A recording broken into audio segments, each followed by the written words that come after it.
What a weekend of Premier League football. We have just had a 4-4 draw at Stamford Bridge. Spurs losing away at Wolves, and Liverpool sneaky.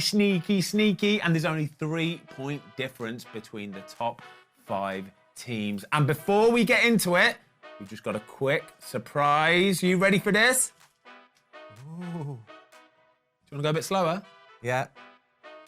Do you want to go a bit slower? Oh, guys. Happy birthday to you. Happy birthday to you. Happy birthday, dear Dave Watson. Happy birthday to you. Oh, thank you, guys. I'm glad there's not 50 candles. I think you're going to blow that out. Represents half a century. How long does it go for? Let's just The whole show. Just keep it going. Better content than they're going to get, to be fair. keep it going. This goes on forever. It's still going. It's better than any fireworks I had this year. I think you can blow them out, you know. You do it. Gone. Hey! Oh, thank you very much, guys. You have to share it later. Right, football feeling, come on.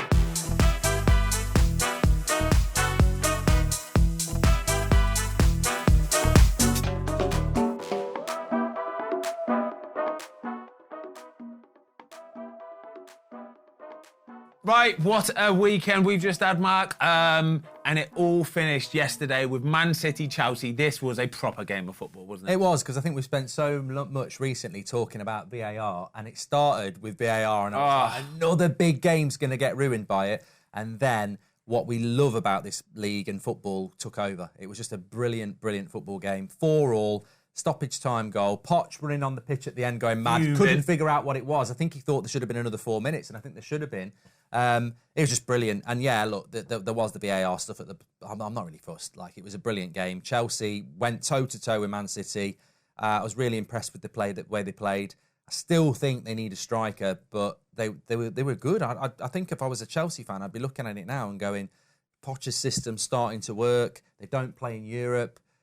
They could really build from there, and with Spurs and everyone else dropping off, I wouldn't say I'd say there's an outside chance they could push and get into the top. What have we genuinely got a title race on our hands then? Because there's been a few results lately in the last few weeks where everybody kind of thinks that it's going to go a certain way, and then everybody's just gone, oh, hold on a minute. And like I said in the intro there, 3 points separating the top 5. This is what we want to see, isn't it? Oh, this is why we love the Premier League. Look, I have got to have that soft spot for Pochettino and Chelsea, because they were my dark horses, and I really believe without the European football, and when he could have a good training week with them and get everything going, I thought that they would come strong at some point.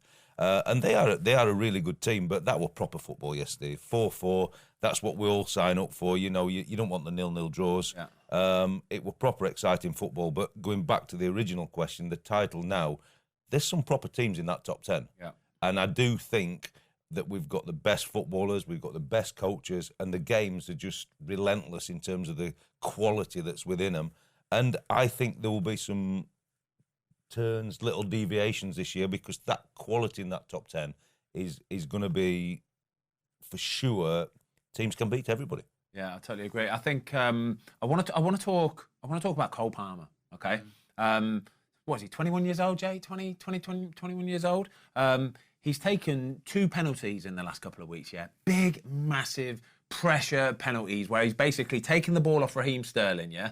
And he then just gone and dispatched the penalty. The one that he scored yesterday in the 90-whatever minute, that takes massive cojones, doesn't it? Massive cojones. I thought he was going to miss it, and that's credit to him for scoring it, because I thought the weather, the rain, it's against his former club. He knows that's the last chance to get a point they deserve, and where he put it as well, you know, the way he hit it. Great Some penalty. people would just blast it. Yeah. I was really impressed with him, and I did wonder what all the hype was all about, to be honest, when they paid that amount of money. But watching him over the last few weeks, they've got a real talent there. And also, what we were talking about in the United stand about United is that they've also got the mentality, which is going to be the really important thing. He didn't look phased one little bit. Do you think, I think this morning, by the way, there's been some breaking news that he's been called into the England squad today. Still no Raheem Sterling in that England squad, by the way. Has Cole Palmer effectively just put paid to any chances Sterling's ever got of getting back into that squad then? Well, if he keeps delivering what he's delivering now, then for sure he's going to stay in that squad. I think the time, the wait that he had for the penalty, were it 2 minutes, 50 seconds or something? And you know what it's like when you face guys from your former teammates or in England training, when you know that you've had a penalty and he's against you and you've done it so many times. He would have had so many thoughts, but he looked ultra cool, went through a process, and he slotted it in like it were on the Sunday morning. Talk to me about him as a player. What is Cole Palmer as a player? What does he bring to Chelsea? Well, I think what he's brought this year is some youthfulness, no fear. Yeah. Younger players play with no fear because there's no repercussions for them. He plays with no fear. He's brave on the ball. He takes up unbelievable positions, but he can jink, he can dribble, he sees the pass, and he's brave. Yeah. And obviously, at the minute, he's just riding on the crest of that wave. He's made a massive decision to leave Man City to go to play for Chelsea. Obviously, to get in at Man City is tough for any footballer. And if he thought that he weren't going to get much time, and he's obviously really backing himself, no, I'm going to go and prove Pep wrong, Man City wrong. Yes, there's a massive fee involved, but I'm going to go and show you that I deserve to have been in at Man City. If you could turn the clock back 6 months, who are you taking, Cole Palmer or Mason Mount? Well, I'm taking Mason Mount because I didn't know enough about Palmer at the time. I'm saying if you can just tell the future a little bit or something like that, would you have swapped that? What? Oh, at Man United? Yes, obviously. All right. No, you wondered where you were taking you. I wonder where we were going as well. We're going on Ibiza or England. I did think you were talking about England. No, I mean, look, I'd take Cole Palmer now. But what I would say about the England selection, if it's not Gareth Southgate doing it, I'd probably be a bit happier with it. But Raheem Sterling this season, I saw him play against West Ham, brilliant. Yesterday, brilliant. He is in his prime, ready to deliver, and we've got a Euros coming up. I think Raheem Sterling should be in the squad. I don't agree with it. It's the same with Ward-Prowse, another 2 assists, not in the squad for Jordan Henderson, who's retired to Saudi Arabia. I don't agree with a lot of what Southgate... Calvin Phillips yesterday didn't even play again, not in the team. So I like Cole Palmer, but I think that's just Southgate playing to the media because they love him. I personally think Raheem Sterling is experienced and playing some of the best football he's played, because last year when he went to Chelsea I wasn't so sure. This season I think he's a leader, I think he's consistent, and I'm not always his biggest fan. I think it's bang out of order that he's not in the squad. I mean, he's better than Bowen. Either way, it was a banging game. I absolutely buzzed off it. 4-4. That's brilliant. Exactly what. That's the perfect advert for Premier League football, isn't it? So well done, Man City. Well done, Chelsea. Let's move on to Spurs then, because I don't think anybody saw this coming. Actually, do you know what? Some people might have saw this coming, because obviously massive injuries to Maddison, to Van der Ven, Romero missing as well, and they are the 3 players I'd say that really get Spurs ticking, aren't they? So this is a huge result for Wolves as well, wasn't it? Well, this is the issues that we spoke about with Spurs. If they had injury problems, suspensions in key areas, can they survive? Yeah. Well, ultimately, going on the early kick-off on Saturday, then it looks as though they can't survive, missing the three big players like that. But I think Wolves are a dark horse team. I think they've been really, really good this season. They've had the most poor decisions against them. I think they could have been easily within that top 7 or 8 with the points that they've lost. I think Gary O'Neill's been a phenomenal manager. I think they are a really, really good team. I don't suggest that they're a top 10 team, but I think they're going to cause problems for most teams. They've beat City, and ultimately they deserve to beat Tottenham. You don't expect to concede 2 in injury time when you're a top team, even with all the problems you've had there. But the first goal for Wolves, I have to say, is honestly, if anybody else had scored that goal, touch, volley, it was incredible. Opposite foot, it was an incredible goal, and you just saw it was like a needle going into the whole Spurs team.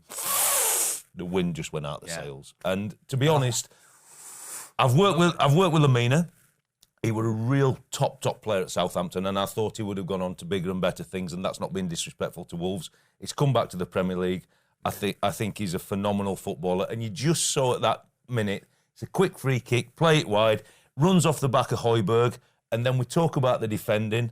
Dyer lets him go. Yeah. As a centre-half, just go with a run, and you probably get a sliding tackle, a block, and that's why Dyer's not been in the team. Yeah. He lets him run. Especially in the 90 whatever minute as well. You've done everything. You're nearly at the line. You've got to just go, right, let's just everybody quickly get back in. Do not let anything like that happen. How worried should Spurs be then? Because it's been an absolute barnstorming start to the season from everybody's actually saying, oh, they could actually do it this year. They could actually do it. A couple injuries down now, and it's almost like the wind's really just been taken out their sails. Well, it was weird for us in a way because they're 1-0 up in the first 3 minutes and the football was fantastic. The way the movement of Son to pull people out, and then they exploited the space with Porro, and then Johnson moves into the Son position. It was a brilliant goal. And you think, well, they've got all these players out, but they still know how they're playing. And we've seen that happen with Klopp in the past where players are missing and they still play the same way.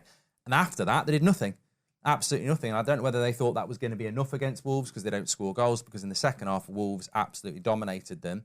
I think I am worried about Spurs because between now and January, which is when they can spend or get people back, we've probably got about 8 games, which is a large portion of the season. So if they're going to drop and hemorrhage points between that, they will drop down the league. And suddenly a title race will be 7th or 8th. So I am worried about Spurs because I don't think they've got the quality. But I was going to ask you, Ben, as somebody who likes Spurs, Ange, Monday night, we've not spoken about the tactics, the high line, and the tactics yesterday when he's 1-0 up. You know, he's probably gone a little bit defensive against Wolves and it's cost him. Chelsea went a little bit on the front foot. Do you think Ange, the bubbles burst a little bit with the media now? I don't know if the bubbles burst in the media because I still think he's going to do what he's got to do. But I just do think that, especially in the Premier League, when the level that you're playing against is always going to be very high. They're always going to have quick players. They're always going to have tactical, skillful players. The other night, for example, against Chelsea, everybody's seen the lines, haven't they? Everybody's seen the freeze frames of when you've got like 4 or 5 Spurs defenders on the halfway line. And I was thinking, you can't do that in the Premier League. You cannot do that in the Premier League. Yeah, in the Scottish League, you're not going to have players that are going to be able to run like an absolute steam train. In the Premier League, every team is full of them. And it's asking for trouble. It really, really is. Even against Wolves, when you're in the 90th, 92nd, 90th, so at some point you have to look at each other and go, boys, right, let's get it together now, right? Everybody just stick together. Have you ever been tight. down to 9 men? I don't know. But either way, even if you go down to 10, you know what's coming. You've got to drill in. Even if you go down to 10, you know what's coming. But you do work on this in training, don't you? Yeah. Managers genuinely will go, right, we're going to play 11v10 today, lads. Just in case this happens, this is what we do. And that means basically, one of the front people, basically, you drop into that midfield, you drop into basically a holding midfielder, and we all stay there. We get tight, we get compact, we make sure they don't get in behind us. If they're going to get down the sides, they get down the sides. Cool, we'll deal with a ball into the box when that happens. But I just don't feel like he's kind of reading those situations at this moment in time where he does have to just go, like, lads, just chill for a minute. I know we love to play a lovely game of football, but now's not the time, all right? But is that the difference? Because normally, 100%, you go low, deep blocks and make the other team beat you. And again, because he's new to the Premier League and fearless, really, in the way that Tottenham have started the league, he's gone, do you know what, we're going to do something different here. And he played the real high line. We played it at Southampton probably 3 or 4 years ago. And disaster after 2 games. We had to change because there's too much space in behind. And the quality, they're like 2-3 passes and then suck you in, boom. And you can't do it. And ultimately, that tactic cost him in the end. But he tried to do something different. But then the good of the low block, just to try and see a game out with 11 men against Wolves, and couldn't do it then. So managers have to make these decisions. I've played against, or been in a team with 9 men once in the season we were in the Premier League, and we got beat 3-2 at home off Liverpool. I mean, honestly, you feel as though it's impossible. It's bad enough playing the top teams when you've got 11 players, but we had 9 men against Liverpool, and yeah, I mean... It was a busy afternoon, was it? A busy afternoon. And I actually thought we did amazing stuff, but you still get beat, and it means nothing, you know what I mean? And actually, we went down anyway, but that kind of was the end for us. We couldn't... Well, you couldn't survive it. It's surely about keeping the scoreline, isn't it? Because if Spurs are in 4th place and Chelsea are in 4th place in May and you miss out by 2 goals, you look back at that and you go, 4-1. That could have been. We might have kept it down to 2-1. Yeah, but that's the point, I think, because the high line really nearly worked, didn't it? But as soon as it goes to 2-1, It's gone. It's finished now, right? Come on, we've got to have a different plan at this point because there's no point getting beat 3 or 4. We've got beat. Mate, the amount of times Vicario, especially against Chelsea, the amount of times Vicario... That could have been 9. Yeah, the 40 yards out from his goal and he was doing last-ditch tackles, just getting there in front of it's another red then, isn't it? You know what I mean? Exactly, You're forcing another issue. It's just crazy. Just quickly, a bit of love to Wolves, okay? So up to 12th in the league. Bearing in mind, they've had some unbelievable Could be in a bad title looks. race. They have had some unbelievable bad looks so far this season. Honestly, but we're buzzing for Gary O'Neill, aren't we? Yeah, I absolutely love everything he's done. And, I think Wolves have been probably out of the whole pack the one surprise this year. The whole pack, I like it. It was a Wolf reference. Yeah. Gary O'Neill's... Ben, Craig Dawson, massive shout-out. He was world-class. He's always world-class. It's Craig Dawson. You know what you're going to get from on the Craig Fozcast, Dawson. yeah. He will never come on the Fozcast. He hates doing stuff like that. He is an absolute weirdo. But it's fine. We love you, though, Watto. And by the way, if you can, watch... I know you love me. I know you love me. We love you guys. If you can, go and watch Gary O'Neill's his speech that he did after the game. It was very nice. It was good to watch. Right, we got Palace versus Everton. Palace versus Everton, 5-goal thriller. I actually... Where's Luton, Man United?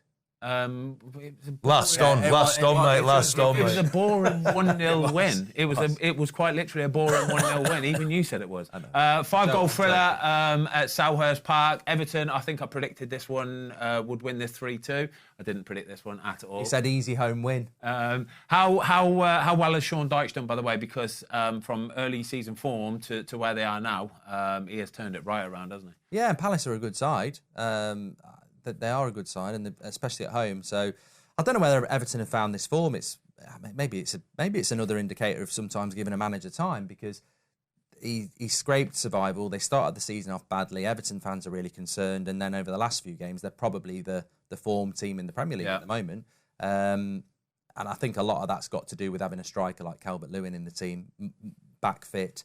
But he's got them organised. I think they're buying into his system now. I think the fans are buying into it, and they're not going to get relegated, and it's a bit of an adventure for Everton now as to what they can do with a new stadium. They just seem like they're one of these teams who are good at grinding out a result. Up to 14th now, 8 points clear of the drop of the relegation zone. Sorry, that's what you're going to get with Sean Dyche, isn't it? Yeah, they're nowhere near in trouble in terms of relegation. You always fear they're going into a new stadium and what Everton fans want. Look, Sean Dyche is what Sean Dyche football is. But actually, they do play a bit more football than you give them credit for, and they have got some good players. So if you put that in the mix, I didn't see this game coming, but momentum in sport is a key. They've had a few good results, and they're on the back of that now. Good players play well when they've got the momentum. Everton have got the momentum at the minute, and when they can score goals, normally they're going to see enough games out, because defensively they're not too bad. All right, so I've got a little stat for you here, okay? So Everton 14th in the league, but their away record is the third joint best, okay? 10 points that they've gained on the road so far this season. Is there certain teams that like playing away from home more than playing at home, and why would that be? Well, I think for Everton, normal 4-4-2, they just play football. If teams come onto them, they can be a real threat. At home, when you've got to really... yes, the fans give you the attacking momentum at Goodison Park. But if teams come and say, right, we know it's a tough game here, we're not going to give you the spaces, we're going to defend in that deep mid to low block, then not being disrespectful to Everton, they've not got the City's creativity, they've not got Arsenal's creativity on the wing. So it's hard to break them teams down. Yes, they're going to get loads of balls wide, maybe not beat players in wide areas and cross balls into the box, but teams are set up to defend against that. But when you play away from home and the onus is on the home team and there's more space... Well, they lost to Luton at home, didn't they? Yeah, and Luton are just sat in there waiting for the moments, and the onus is on them to attack. Yeah. I think they're set up to play away from home, Everton. Yeah, so basically there's no expectation necessarily, really. They've only got probably like 4,000 or 5,000 away fans. The home team, Crystal Palace, for example, you know what the Crystal Palace fans are going to be. They're baying for blood. They want them to be attacking, but that leaves spaces at the back, doesn't it? I think as well, talking about Luton, if I was Everton, I'd be ringing up the Premier League on this international break and saying, can we have the 12-point deduction now, please? Because if they get it this season... They're comfortable. They could do. They are actually, comfortable. Yeah, I would take that now, because you never know what next season's going to be. That's true, and 12 points normally should be sending you down, but I think if they took 12 points, they'll be fine. This could be one of the seasons where you could take a 12 points hit, even for Everton, and still manage to stay up. 100%. All right, let's talk about your mob then, Mark. Oh, we're up. Let's talk about your mob then. Form team of the league. Well, I don't know about that, but still, you know, we did a United stand last week, and we spoke about United's next two fixtures, Copenhagen and Luton, and we both had them earmarked as sort of almost like, not season defining, but if they could put in two massive performances, get some goals, you know, really good performances, like I say, it can really kickstart them going into the international break and then kicking on from there forward. Obviously lost against Copenhagen, very disappointing. But then, on Saturday against Luton, it was just a bit boring, wasn't it? It was boring. I said it was boring on my match reaction. It was really boring. And I think the problem, they've won 4 of their last 5, but the 7 games United have won this year, 3 of them are bottom 3. I think they're all bottom half, and we've got some tough games coming up before Christmas. The problem I've got with United is I don't really mind Maguire and Evans at the back. I don't really mind Redwell. We got injuries. Hojlund, I think, will score goals. Rashford's out of form. Bruno's out of form. Yeah. The midfield, every game United have played for the last 6 or 7, similar shots on target from both teams. Now, I know stats can be deceiving, but we're not having as many chances. You know, everyone's having similar chances as us. And I think that comes down to we never win the midfield battle. And McTominay and Eriksen and Bruno will work hard, but there's no balance when you look at Chelsea with Caicedo, Enzo and Gallagher, or Liverpool, or even Aston Villa. There's no balance in that midfield. And I look at United this season compared to last year, and I was really impressed last year. It wasn't always good football, but I felt like it was building something. And this year I watch United and I'm like, it's almost like last season was a different coach. And I know we've had injuries, but those injuries were inevitable because of how he overplayed players, really. Yeah. So you're always going to pick up injuries. But I describe United at the moment as survival mode. And how long can you play survival mode football? Yeah. Because eventually you won't survive. So he's got to find a way to be like Chelsea, who are surviving but progressing. And I don't think United they're not progressing. I look at the team every week and I go, that can't be the plan. So we're doing all right at the moment. What's the story with Hojlund? So scoring goals in the Champions League, doing okay in Europe, but when it comes to the Premier League, still struggling to hit the back of the net. I just think it's coincidence because he's top scorer in the Champions League, which is the best domestic tournament in the world. And in the Premier League, he doesn't get the same sort of opportunities. He sort of had 2 chances against Luton, probably should have done a little bit better. He will score goals. Yeah. I'm not worried about him. It's more the midfield for me. I just think that we're not getting older games, and if you don't get older games in the Premier League, you're always going to give people a chance, whether it's Luton, Palace, Man City. Watto, if United would have failed to win this game, do you reckon Ten Hag would have been going into that international break genuinely worrying? Well, I think he's under pressure. Look, they're obviously losing the midweek Champions League, but they've gone away to Fulham and had a 1-0 win, and they've had a 1-0 win against Luton. Ultimately, in the Premier League, we know it's a tough league. So 2 1-0 wins, you're normally happy with that. But we're talking about Man United, one of the brightest shining lights in world football of the Premier League era. You expect so much more. They're playing Luton Town at home, yeah? Fulham away, tough game, granted. But, like, the Hojlund stat, I'm really surprised because, like, he is a good player. But, like, against Luton Town's defence, to be fair, it's like the Copenhagen defence. They're not the top levels, you know what I mean? And I'd expect him and United to be doing so much more. And that's not being disrespectful to Luton because, actually, they've probably deserved a few more points than what they've got. But a promoted team going to Man United, it would just, you could normally put your score on it. 4-5, like going to City. Tough games. And United are just not playing like that now. They've not got the freedom to play. They seem to be playing more within themselves. They're not, there's no enjoyment in the football like it used to be. And Luton had chances to maybe think, on another day we'll get something. And you would never, ever have that going away to Man United. So things are not quite as they should be. But ultimately, he's winning football matches just. Question to you, Ben. 30 wins in his first 50 games for Ten Hag. 26 wins in his first 50 for Klopp. As a Ten Hag inner, I could say, well, look, you know, the progress is better than that of Liverpool. I know I'm lying. I know the reason I'm lying. But what would you say about that? You know what? That's a good question. And I think maybe all of us are probably guilty of being a bit too harsh on Manchester United. Like you say, 1-0 wins. It's a win. It's a win. Genuinely, it's a win. Whether it's 1 or 5, it's 3 points at the end of the day. Yeah? You don't wrong. You'd love to be able to win 5-0 and play incredible football, but don't always work like that. Teams will sit in and make it difficult for you.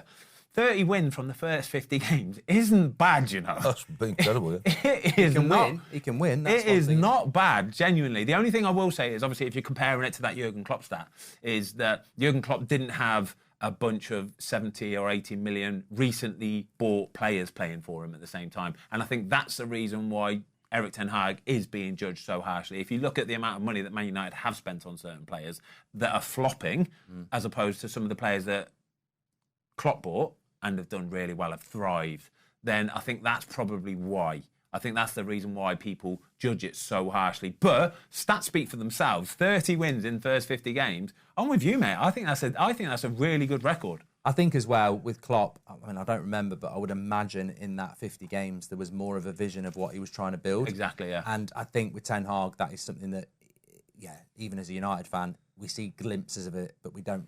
You couldn't take a non-United fan to watch United and go, look at what we're doing. We've spoke about it, haven't we? Like, United seem to be the only top, or we believe the like real challenge is going to be a top 6, top 5, top 4 team.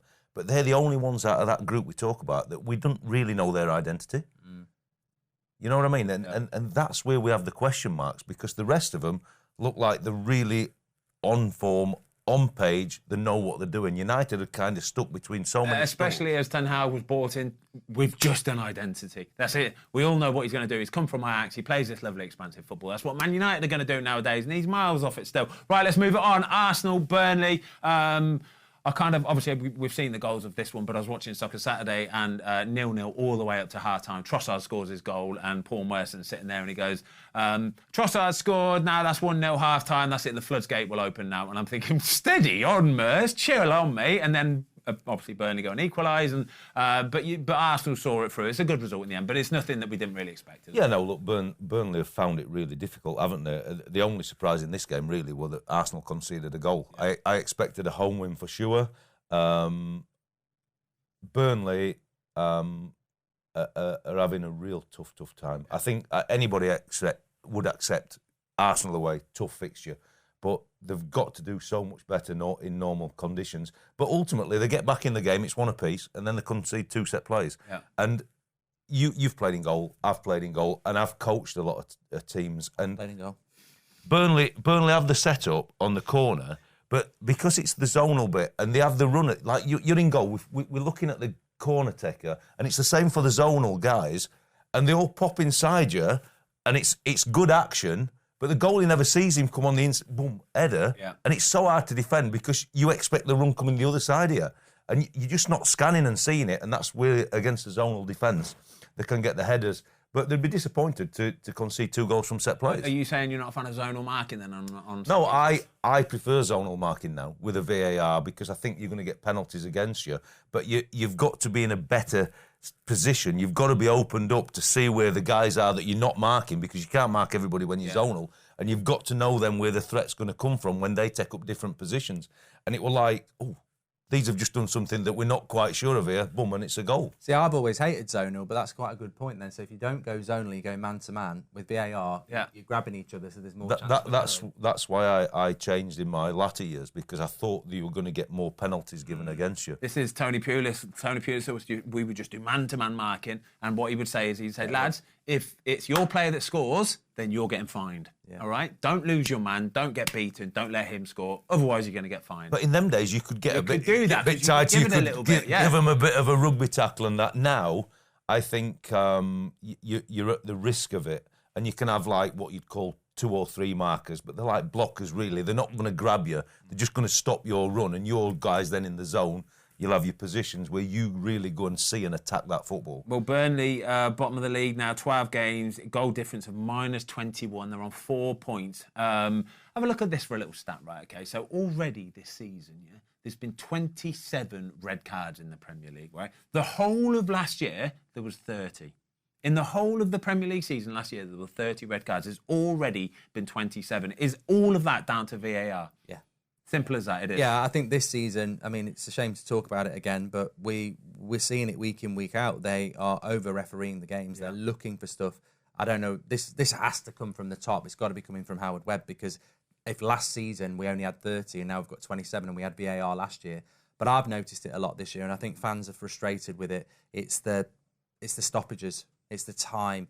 It's the referee having to stop because someone said, oh, I've seen something. I think these VAR officials are refereeing off the pitch, which they shouldn't be doing, because it's meant to be about clear and obvious when it's a penalty. So referees are letting things go on the pitch, and then they're going, like, we've seen Gusto, we've seen Curtis Jones, we've seen incidents even this weekend, the Endo one, which we'll talk about, which I think was a red as well. But really, I think that we shouldn't be refereeing the game like that. I can't remember what I was saying to you or someone last week.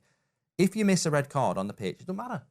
Ban them after the game for the next 2 or 3 games. Yeah. Let the game flow, and I think they're just over-refereeing it. I think this is my problem with VAR at the minute. Well, one of my problems, because I've got a million problems with VAR, but I just feel it just takes the sting out of the game, the momentum out of the game, the flow. Do you know what I mean? If you could have one of the smaller teams on top, and they're doing really well against the team. VAR decision comes in 2 minutes, 3 minutes, 4 minutes sometimes. It completely flattens it, doesn't it? It's like players were taught back in the day: go down with an injury. Yeah, if you're under pressure, if we're doing well, if we're in the game and you're under pressure, just somebody go down. Kill it, yeah. Just lie down, kill the game for a little bit. All right, take the sail out of the team that's in the ascendancy, and then we'll get a foot back in the game again. This is doing this 5, 6, 7 times a game now. This is without us even trying to do it. VAR is doing it, isn't it? No, VAR for me is killing the game. The time shouldn't be like that at all.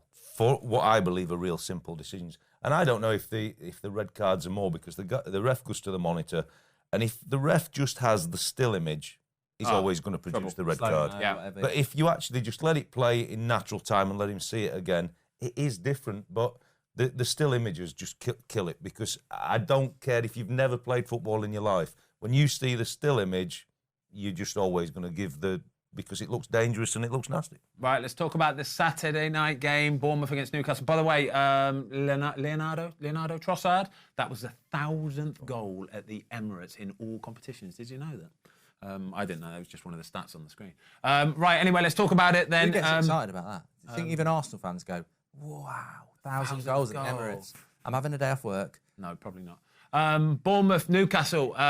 This was a tough one, this was, for Newcastle. It's a fantastic result for Bournemouth, don't get me wrong. But as soon as you saw that starting lineup for Newcastle, you thought, ooh, I'm not sure how this one's going to go, Well, for Bournemouth, obviously Eddie Howe coming back. Yeah. But when they would have seen the team sheet, they're thinking, come on.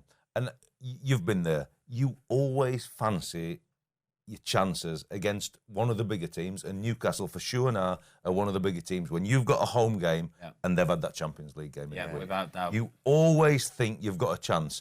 Not only because there's potential that they can change the team, but you know that they're running a little bit on empty. Yeah, and you've just got to start the game and let them know today's not a freebie, guys. And Bournemouth started the game great. Pope made a few real big saves, because it could have been 2 or 3 very, very early on in the piece. And I actually thought when Newcastle survived that, they might have grown into the game. But Bournemouth kept going, kept going. Weren't they? They were very, very, very good. Very good. And they got Newcastle at the right time. And sometimes in the season, for a team who've been struggling, it just falls in your lap. But you've still got to win the game. And I thought Bournemouth were excellent. Newcastle, obviously, not quite where they need to be. But for Bournemouth, I think that'll give them the momentum. And the bottom 3 sides, seeing that, it's like a dagger to the heart, isn't it? Yeah. Because that gets everybody else moving away. This is a massive thing, right? There's so many times in the season where you come up against teams, and like if you're coming up against a team who are in massively good form at that minute and they've got no injuries and they're flying, you think, oh God, this is the worst time to be playing them. And then you might see somebody in a similar position, somebody you know is going to be fighting relegation or something, and they're playing a team like a Newcastle. They're going, oh, that's literally the best time to be playing them. You're so lucky. But that's just the way the way. It kind of does even itself out in the end. But as well, though, sorry, going back to the Champions League thing you were talking about there as well, I think for the likes of like a Man City or maybe even a Liverpool, who are seasoned veterans at playing in the Champions League and playing in Europe and then going back into the Premier League 3-4 days later and churning out another performance, it's something that they're used to doing. But I think for Newcastle this season, obviously with the injuries as well, but it's probably... not overwhelming, but it's going to tire them out a little bit more because it's not something that they're particularly used to, is it? No, and I think the injuries is something that United have got, Chelsea have got, Newcastle have got now, Spurs have got. Yeah. And to be honest, I think I don't really have a lot of sympathy. I really don't, because it's not surprising that you're going to play 3 times a week and pick up injuries in the modern game where referees are adding 10 minutes on to the end of every game. I would have known this as a CEO and a manager in the summer. And as a manager, if I was Eddie Howe, I would have said, we might hit November and be decimated, and that's going to impact points. Are we happy with that? Because ultimately, Eddie Howe has got Chelsea and United next 2 games. He's probably going to get knocked out of the Champions League. and I don't know when the players are coming back. So if he loses 4 or 5 games before Christmas and they're out of the Champions League, with the owners they've got, this is why I've said before, how long will Eddie Howe be there? Because he's done a great job, but Newcastle are not like boxing above their weight. They are meant to be building to be the next Man City, and you worry about what decisions might be made. Now, I think Newcastle's been run really well. I think it's common sense, but all these injuries Man United have got, Newcastle, Chelsea, I don't have a lot of sympathy because you could see it coming. You've got to build squads now. This is why Man City can play without De Bruyne for 3 months, because they've got other players like fill in that place. What do you make of Kieran Trippier full time going over to some of the Newcastle fans? Obviously, the Newcastle fans are disappointed. They made the long old journey, the longest journey probably in football. Actually, Newcastle down to Bournemouth. The team's lost. Don't get me wrong. Newcastle give you everything they've got. They always do. But what do you make of Kieran Trippier going over to some disgruntled fans and having a word with them? I think if that's Bruno Fernandes, that blows up in a completely different way because of the way the media works in this country. But taking that aside, I think players have always got the right to go and speak to fans. Yeah. I think in a way it's good. You don't want it to go into anything nasty or anything like that. And obviously he's just played 90 minutes. He's playing a lot of football. He's the captain. He's got every right to go over and speak to them. And I think the Newcastle fan has actually apologised afterwards. I saw that. But on the other hand, those fans have travelled the length of the country. It's a long way to go. Yeah. And if they don't think the players are giving it, then they've got a right to express it. But one thing I would say about Newcastle is I don't think you can ever say their players aren't putting a shift in. Yeah, I think that's what Trippier's saying. It's not like we're not putting a shift in. We've got a load of injuries. Now, I don't agree the injuries are an excuse because it's Bournemouth, but I think they're both, I think they're both right and they're both wrong. And I think it's just one of those where you file it off. As I say, if it was Bruno, I think the press would jump on it because it's a foreign player without doing doubt, it. Yeah. But I don't know. What do you? I think it's a bit. No, I think it's emotional on both parts. Trippier knows he's done his tubes in that game to try and get a result for Newcastle. He's running on empty, travelling, Europe down to Bournemouth. The Newcastle fans are like any fan in the country. They've paid the money. They've travelled. They want to see the team win. And he's probably obviously got a little bit overexcited. Didn't think that they quite gave enough. Trippier's thinking, come on, mate, I've done my bit this week for you and this team and for us. And they've both had a little spat. And I don't think there's nothing too negative about it. Both guys believe that their points were right. And it's like anything, you can have hopefully a relatively decent conversation about it and move on. But I think Newcastle are in a tough point. They've not been in the Champions League. They've chased the Holy Grail. They've got it, but they've not had time to implement making the plans for behind it. Yeah. City, Liverpool, they've done it year upon year upon year, United. And you need the big squads. You need everything in place to be able to sustain and do that year upon year. And I'm sure because of the funding Newcastle have got, they'll get it right in the end. But whether they can actually sustain the Premier League form to get back in it this year is going to be really tough for them, I think. Do you think they'll get top 4? Yes. Yes, I do. It is open to get it. Yes, I do. I think international break's going to be massive for them now. Get a few players back from injury, and I think we'll see them popping again. Their home form will always be incredible, Newcastle. You know what you're going to get from up there. It's a real tough place to go, and I think they'll pick up points from home. Like you say, the next 2 fixtures, probably not the time that you want those sort of fixtures.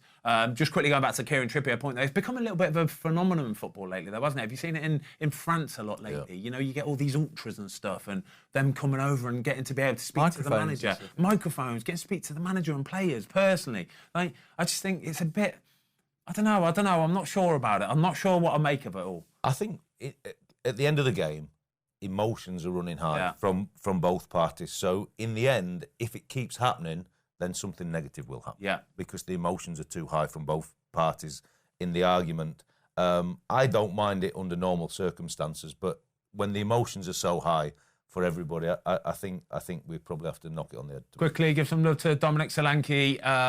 If Bournemouth do stay up this season, it will be thanks to him because I think he scored 55% of their goals so far this season. But if they did go down, he's somebody that would be on a shopping list of quite a few Premier League teams, wouldn't he? No, he's done very well. Experienced Premier League striker now. I think he'll knock enough goals in for Bournemouth. And as I said, I don't think they need to worry, to be perfectly honest with you. I think you touched on it before. If ever there's a season to do your business in terms of potentially losing points, it potentially is this year.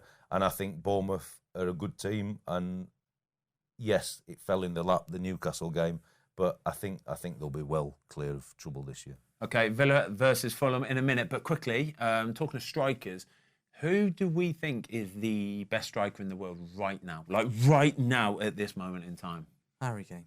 Oh, I think I might be with you. Yeah, I mean, I think Erling Haaland is a quality player, but I think Bayern Munich and Harry Kane go in there, and we always used to, Lewandowski was winning Ballon d'Ors and contender for Ballon d'Or, scoring goals for Bayern Munich. So if Harry Kane's doing it in his first season, then you've got to give him the same praise. So I think Harry Kane, 17 goals and 5 assists in his last 11 Bayern Munich game. Haaland's got 13 Premier League goals this season. Mbappe's got 13 in the Farmers League.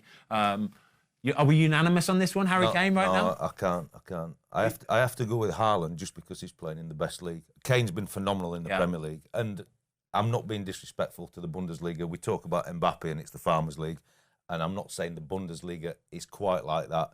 But if Kane were doing it in the Premier League like he's always done, I'd be with you. I just think he's a phenomenal striker, and I think it's going to be too easy for him in the Bundesliga. The thing about Kane, though, is he scored 28 goals last year in that rubbish. Team. What would he do in a Man City shirt? That's what we want to see. Yeah, if he was playing for Man City instead of Erling Haaland, do you think he'd have more than 13 Premier League goals this season? I think he would, I think he would. I think he would. In the box, yeah. I think he finishes more of the chances that Haaland's. Yeah, I think Haaland misses too many of them chances that Harry Kane would just. Well, Sanchez made an incredible save, didn't he? Yeah. But when you look back at it, you think you can make that save. Yeah. But it's on his left foot, just inside the box, and it's just within your reach. Harry Kane. I think Kane puts that in the side. Harry Kane scoring that. You haven't got a sniff if you're a goalie. If that's Harry Kane, you'd be looking going, oh, brilliant. It's a goal. Simple as that. Yeah, okay, all right, I like it though, I like it. I still think it's Harry Kane, regardless of whether it's Haaland's in the Premier League or not. I still think Harry Kane's top, but never mind, you might get another one right next time. Aston Villa versus Aston Villa versus Fulham. Villa continued their incredible home run. I think it's 13 home league wins in a row now for them. They're up to 5th, 3 points off top. This is some season for Aston Villa, isn't it? Yeah, but we've just had the conversation about Newcastle, Europe and all them things. Villa are in Europe exactly, yeah. But the home form is, to win 13 games in a row for any team at home, it's phenomenal stuff. That's Man City standard. Yeah, absolutely. But they're the real deal. I've said it all year about Emery. I think he's a real top coach, and I think Villa have got top players. If they can recruit really well in January, and they don't have the problems that we've just discussed that Spurs have had, then the top 4 is well within their reach, and I really believe they could win something this year. Oh. Yeah, I've got nothing to add to that. I think I agree. I think I worry about them for the same reason I worry about Spurs. If Ollie Watkins gets injured and Diaby or a couple, Diaz, anyone, they're going to be in trouble. And I think the January transfer window has to be on top of the list for teams like Villa, Newcastle, Spurs, because that 4th place is up for grabs. It's up for grabs, and it will only not be grabbed because they get injuries or stuff like that. What's the word around Birmingham? Because you're from the area, sort of thing. Villa fans over the moon at this moment in time, are they? Yeah. I was out with a mate on Friday night. He was going to watch it on Sunday. Just sympathetic to me as a Manchester United fan, so you can tell how it's turned around. He was actually going, it'd be nice if you were in the race as well. I was like, what's going on here then? But no, I think, especially at Villa Park, they're just loving it. I think away from home, they've had a couple of dodgy results, haven't they? The Forest result was probably... But even the Forest, I watched that game. Forest defended like a bunch of heroes. Yeah. Villa absolutely battered. They didn't batter them, but they had all the ball on the 18-yard box. They just couldn't get through them. It's as simple as that. Fulham, 16th position. They're 6 points above the drop zone. Again... You just can't go down. You're just not going to go down. They're not going to go down. That's my only worry this season. I like to see it competitive at the top, and I like to see it competitive at the bottom. I don't want 3 teams getting cut adrift. I don't. I want to see it as a fight every single week to try and avoid that relegation. But Fulham, I think they'll be absolutely fine. Like I say, 16th position, still 6 points above the drop zone. They'll be absolutely fine. Liverpool versus Brentford. Liverpool for me are the sneaky dark horses. You got clip. I was part of a clip last week, and they were going, Goldbridge is the only one talking sense. These 2 guys are talking about Liverpool like it's a shock, and Goldbridge actually knows what he's on about, because I don't think it is sneaky. Do you not think so? No, I think they've been there all season. Maybe it's because I noticed something that I don't think even the mainstream's picked up, is I think what Klopp's done with that midfield in 2 months. Yeah. And maybe it's because as a United fan, we've not been able to do it in 10 years. he's just rebuilt a midfield. And as we know, games are won and lost in the midfield. And he's bought these players in like Szoboszlai, McAllister, Endo, Gravenberch. And they've already had a good defence and a keeper, and they can score goals like Salah.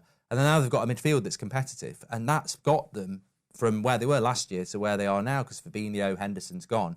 But at the weekend, I think his midfield was Endo, Szoboszlai, and I think Gakpo played in the midfield. Wow. So again, I've just got to give praise to Klopp. He's built a midfield, and now he's got a midfield where he's probably got 6 or 7 combinations, because he's got 6 or 7 players that he can play in there.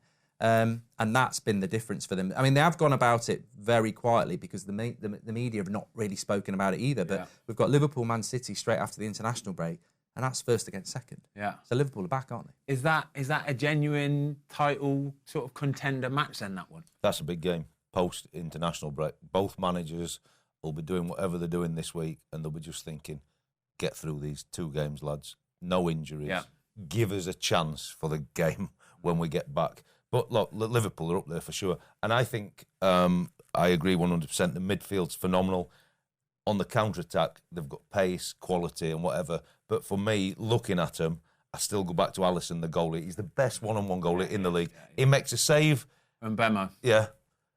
Most goalies are going to probably get beat there. At 0-0. And he just, time and time again, reads the situation, closes the space. The one-on-ones he saves has been unbelievable for him. And that then gives them a platform to go and win the game. Do you know what I noticed a bit, actually? Do you know, so Mbemo's running at goal. He's got all the time in the world. And I'm thinking, right, when is Alisson going to go? When's he going to try and move up and close that space? And do you know what I think he does it? And when he does it, he waits till the player puts his head down and then boom, and looks at the ball a little bit, and then he will just try and get 3 or 4 yards. He will get 3 or 4 yards. So by the time the player pulls his head up again, the goalie's there and he's like, what the heck are you doing there? Like, you weren't there a minute ago. Like, how have you got that far out? So I think that just goes through all the strikers, his physiology changes, and then he just thinks, I'm just going to have to kick it. And that's when Alisson, he's making these saves. Like, he is the world's best, isn't he? I've never seen anything like it, seriously. He just saves them all. I think if you're a forward and you're going through, I think the only finish you've got, because he gets on you that quick, is the quick toe poke between his legs. Yeah, something like that. Something like that, something because... like that. He's getting all the other... He doesn't go down, so he can dink it. He can get his hands big, up he moves. still. Yeah, he's the best at that. That's what I should have done with you. Yes, when I toe poked at it.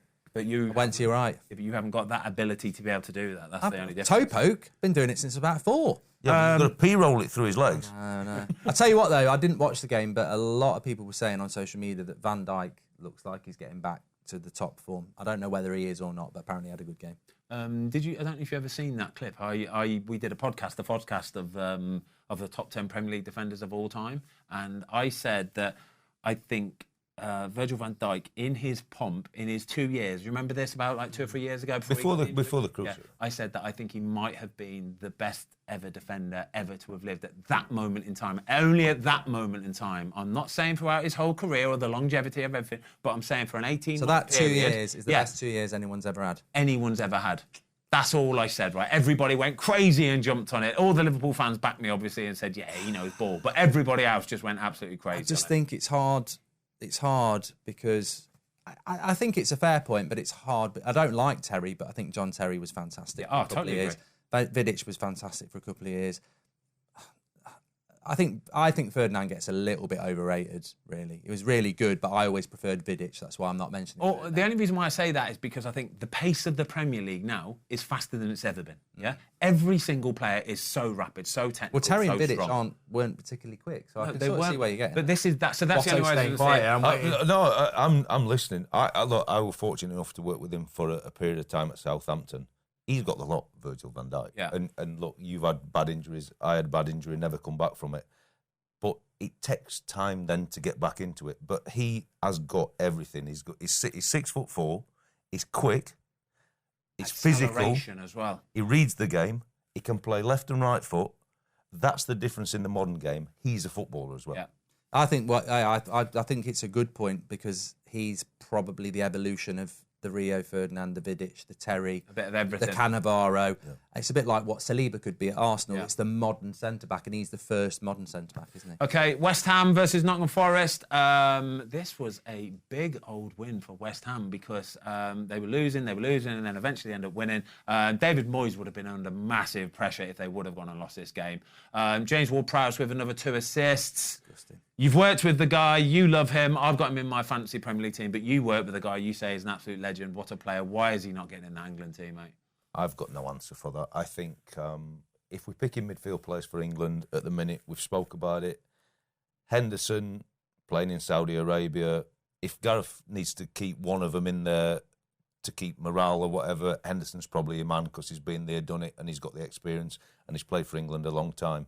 Phillips is not playing for Man City, but you can't put Alexander-Arnold into the England squad as a midfield player above a Ward-Prowse, who's a proper midfield player. And I know England have got Trippier to take dead balls and whatever, but we're speaking going into a tournament. Why can't Ward-Prowse, who's a great lad, wouldn't cause any problems to anybody and would just run through a brick wall for his country, his club. Yeah. He does everything right, be a good player to have in the squad. And if we get to another situation where it's penalty shootout, he's your man to have on the field, isn't he? And give him a ball for a penalty. I think it's disgusting. I think it's absolutely disgusting. Like, Man United can't score corners and set pieces, and West Ham have got this guy who does it a couple of times a game. As you say, he's got a great attitude. You've got a guy who is past it, who has gone to Saudi Arabia to play in front of 400 people for 700 grand a week. You know, forget the morals about the laces and stuff like that. Why has he gone? If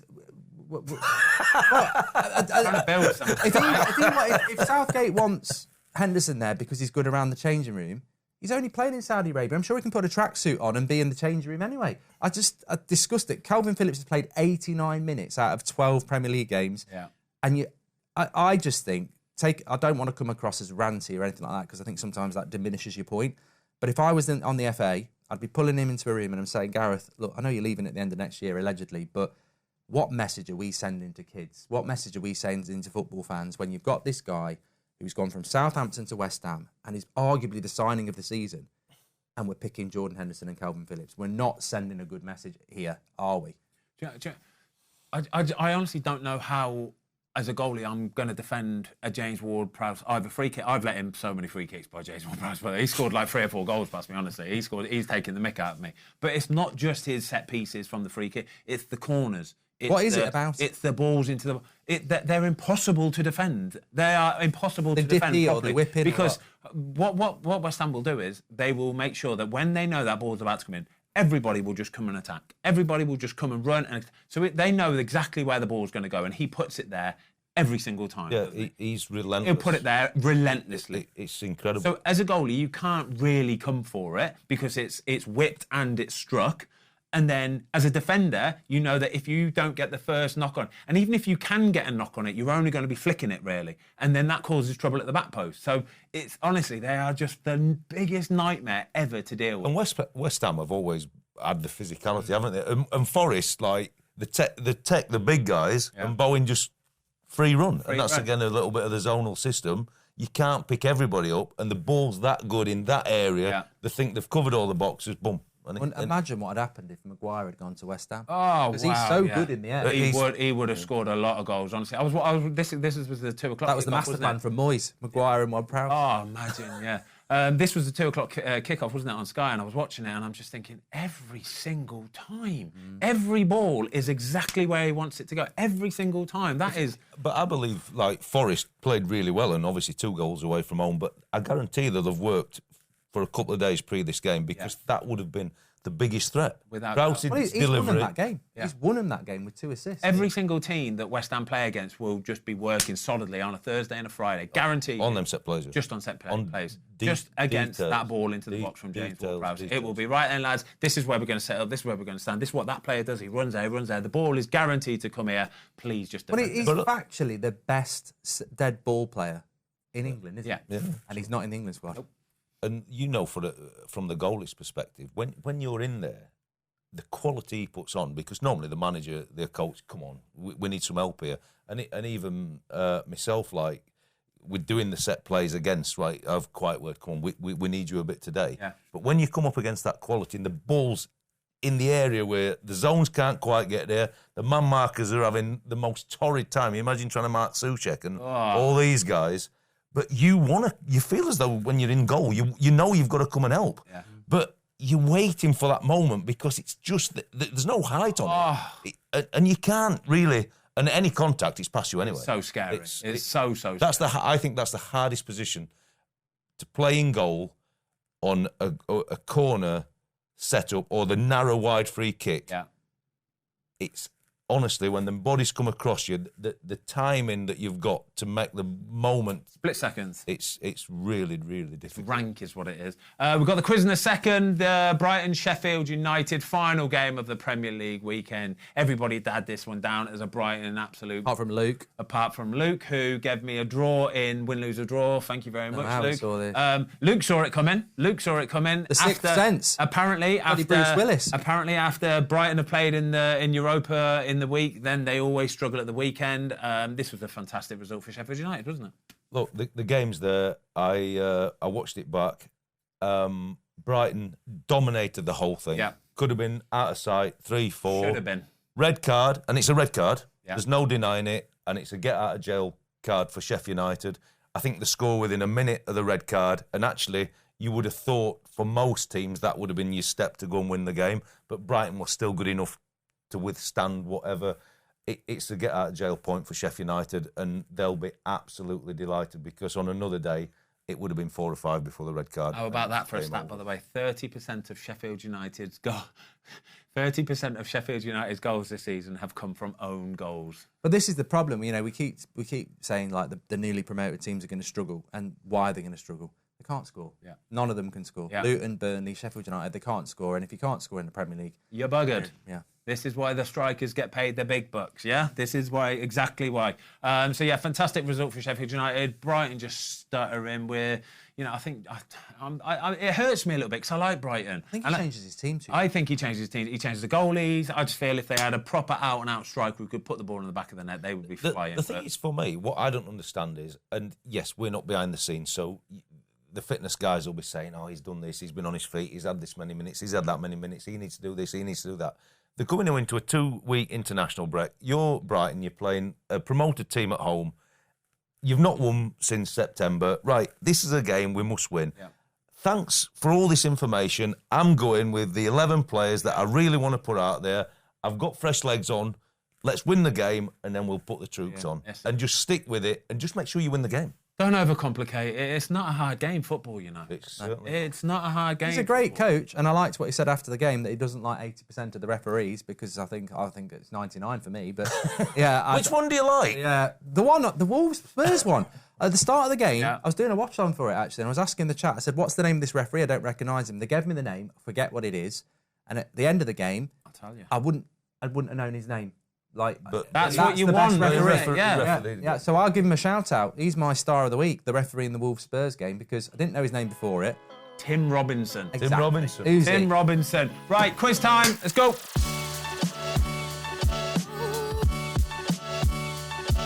Right, Jamie, 10 questions. Are they good this week? I hope so. All right, let's go then. Well, if you get them right, they're going to be good. But if you don't get them right, they're going to be bad, aren't they? Exactly, yeah. Right, scores on the doors before we get started is Mark's on 4, I'm on 3, and Watto is on 1. So hopefully I can tie it up at 4-all. Or hopefully I can get... an answer right. So harsh, mate. You've had so many bad weeks. Happy birthday, mate. Thank you. Birthdays, oh yeah. Do I get a bonus point just for it being my birthday? Give me a chance. If it's... You thought about it, didn't you? Right, question 1. Who is Sheffield United's all-time Billy most Sharp. expensive signing? No, not Billy Sharp. This is Brewster. Correct. Ryan Brewster. Well done, it is. A lot of money, yeah. 23.5 million. I don't like how he got that really quick. What did he say? Rooster. Rooster. Ryan Brewster. Yeah. Did Gibbs White play for them? No. On loan. Yeah, Yeah. see, me and Luke. He's on loan. Nice. He was at Wolves, wasn't he, first? Yeah. That was it. Yeah. Question 2. What is Stoke City's nickname? Potters. Watto. What a start! Watto 2. You played for them, didn't you? Isn't it the Potters? Oh my God! You're clinging on to. What are you saying, mate? You said Just as well. yeah, you said exactly the same thing. So I'll come in and say, Barnsley was okay, saying I didn't that. answer. No, never, I'll ever. go the Potters then. No. Watto, 2-0. Absolutely, Jay. Well done, I mate. Do agree. you know why they're called the Potters? Because of the pottery. Pottery industry. Yeah, there you go. Just for fans that We'll cut that bit. no. Oh, mate, You phenomenal. guys might know. It might not be. Oh yeah, old Ethel was at home going, thanks, Jamie. You know what? He's right, Dave. Brilliant, Jay. Honestly, Brilliant, mate. brilliant, Well done, mate. Jay, well Brilliant. done. Question 3. Who is the only club Alan Shearer has managed? Villa. Newcastle.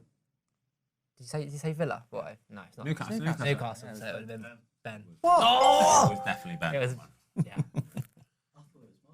No Oh chance. my God! It wasn't. I promise you. I'm not even bantering on that, by I the genuinely way. thought I was first on We that. should get VAR. VAR. It was me. I'm not even cheating. Let him have it. I'm not bothered. I'm 99. It was closer. I heard It- what it- first, but then obviously. Well, that's of course. I just went off cuff on one, didn't I? Just Who put did you your- say? Villa. 2-1-1. 2-1 now. 2-1 now. Yeah. Are we giving you that? Yes. Okay, mate. So he He was, ain't going to let you win it, boy. No, I know that, mate. It's what it is, isn't it? he was Newcastle manager 2008, and he was interim manager for the last 8 games, and he got 5 points out of the possible 24. Ooh. And Stick- Newcastle got relegated as well. Against Villa. That's what I was thinking, I think. Stick to punditry.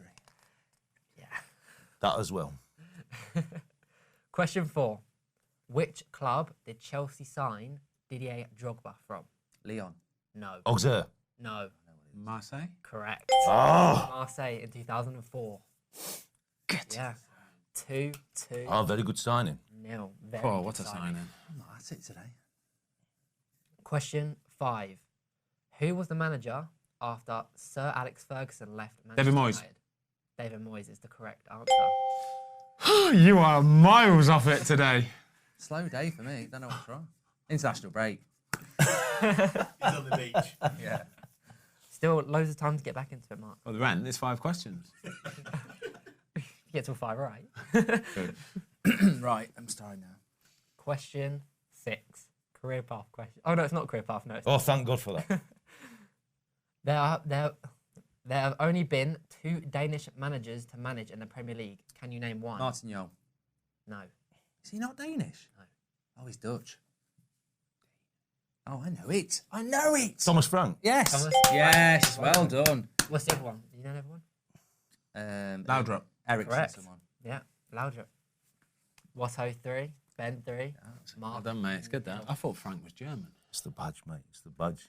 I thought it was German until this weekend. And it said Danish manager. And I was like, I thought he was German. And I still got it wrong. Yeah. Question 7, career path question. Oh, you're good at that. Like these. They're nice, these. I have played for Chelsea, Vitesse Loan, Liverpool, Bournemouth. Slanky.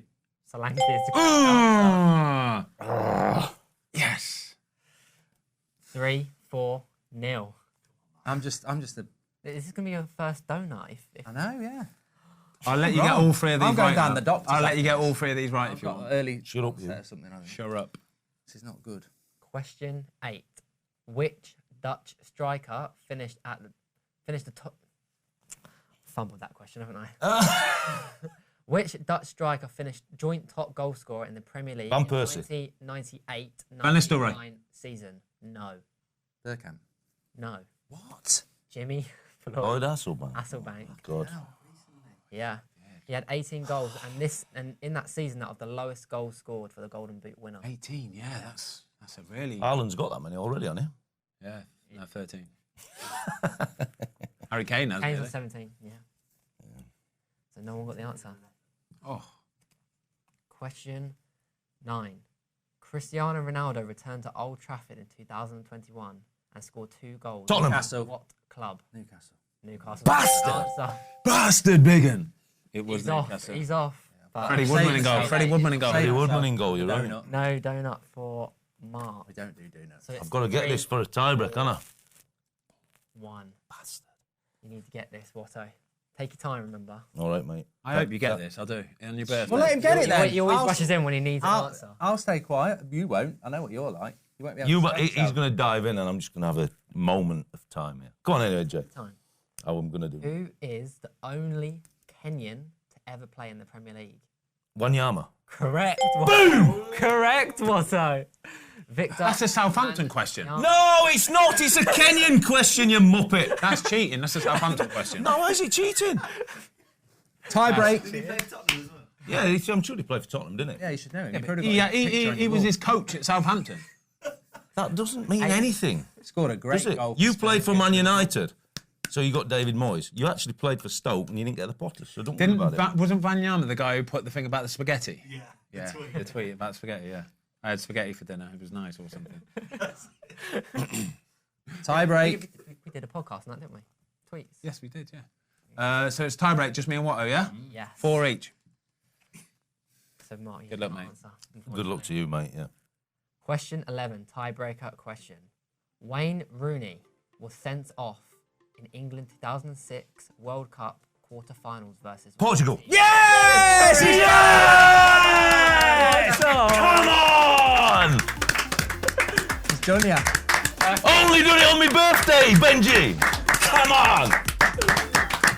I thought you were going to get that. I don't know how I've done it. I've had 50 pints on Saturday. I'm really happy for you, mate.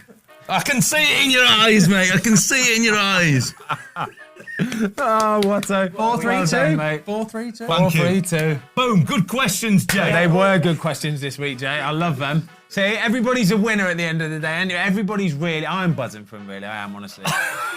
As a football fill-in, thank you. We'll see you next week.